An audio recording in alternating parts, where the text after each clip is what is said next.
Hello everyone, welcome on board. Today we are going to talk about a phrase we often hear during aviation emergencies. Both engines.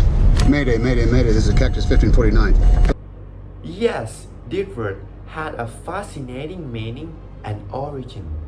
So we are going to unravel the mystery of this word through a real-life event that happened to US Airways Flight 1549, also known as the Miracle on the Hudson. Let's get started.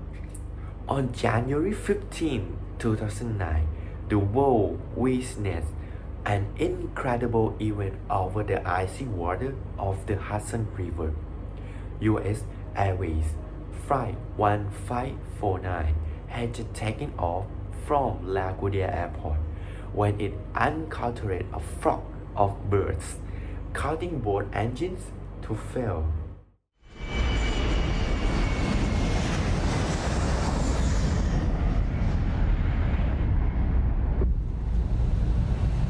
Birds.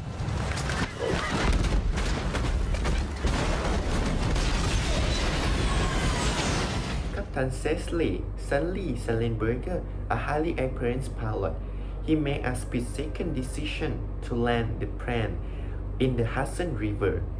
While it was a risky and unprecedented maneuver, he believed it was the only way to save all 155 passengers and all crew members on board.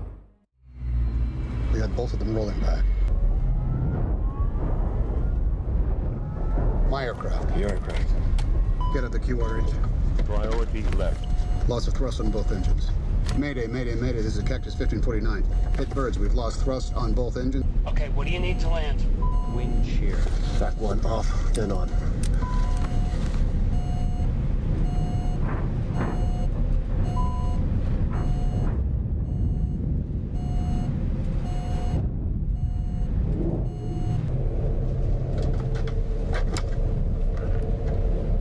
This is the captain. Brace for impact. The water landing was a daring feat that had never been attempted before. However, thanks for the Captain Sully's skill and composure and the cooperation of his crew, the plane touched down smoothly on the water surface, although the aircraft was severely damaged. And miracle occurs as all the 155 passengers and crew members were safely evacuated from the sinking plane.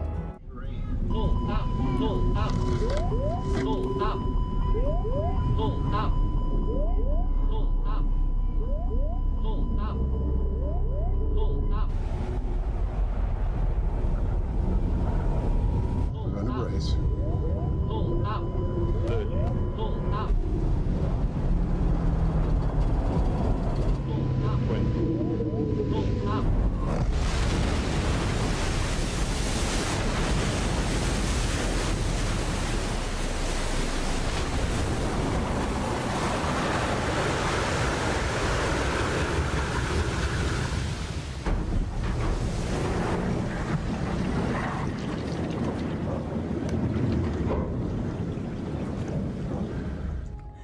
The event has been dubbed the Miracle on the Hudson, and Captain Sully has been hailed as a hero for saving so many lives. His courageous and quick decision-making has become a legend in the aviation industry and an inspiration to people around the world. The word Mayday has nothing to do with May or Labor Day on May 1st. I assure you, it's not connected.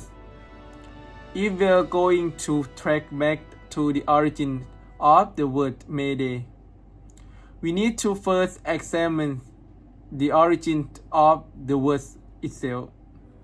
In the past, when people sought help with various methods, we were familiar with the SOS symbol, weren't we?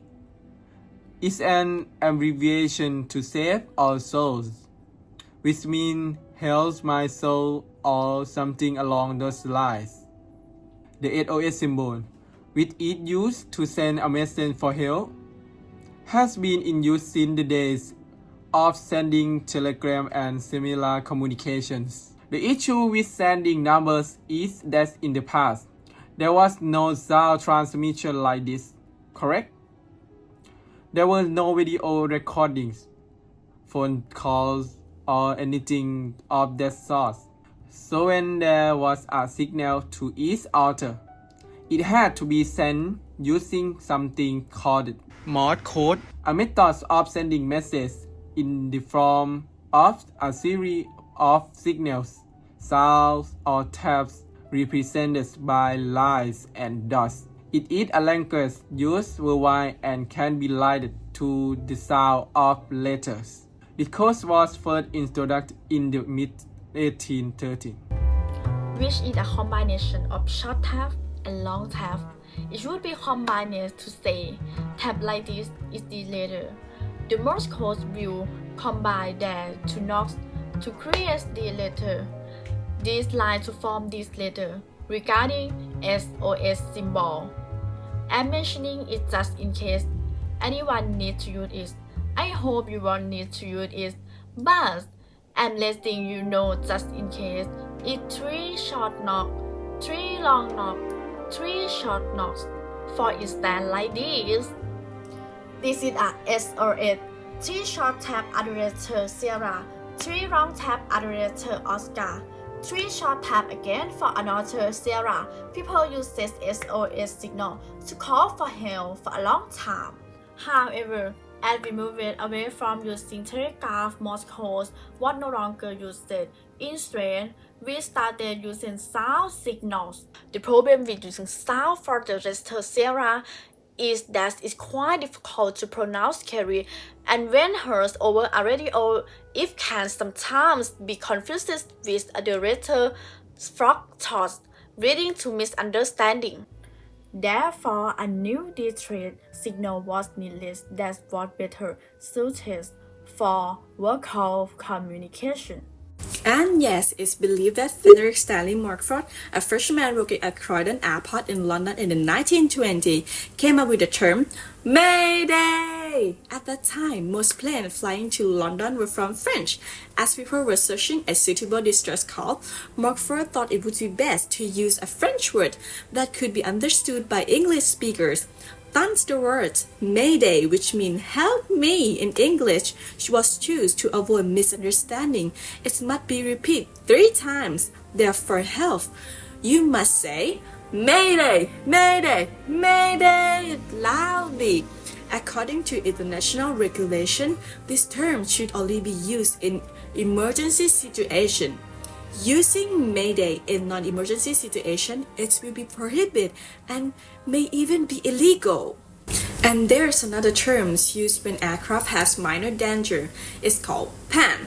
This is also repeated 3 times as pan, pan, pan. Come from the French words meaning broken down. And finally, from the story we have told, it's clear that the word Mayday is incredibly important in emergency situation.